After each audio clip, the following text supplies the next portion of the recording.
Hey everyone, everything I'm about to show you in this video has been reviewed by the mechanics here in the shop, so relax.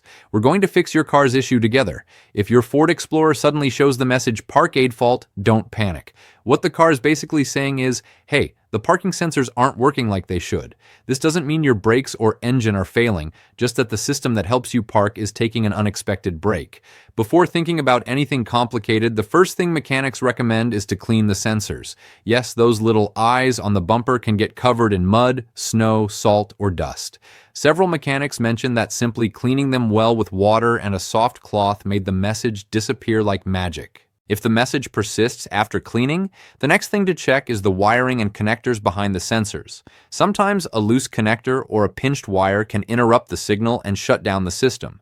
Some mechanics found that securing or cleaning these wires solved the problem without having to replace anything expensive.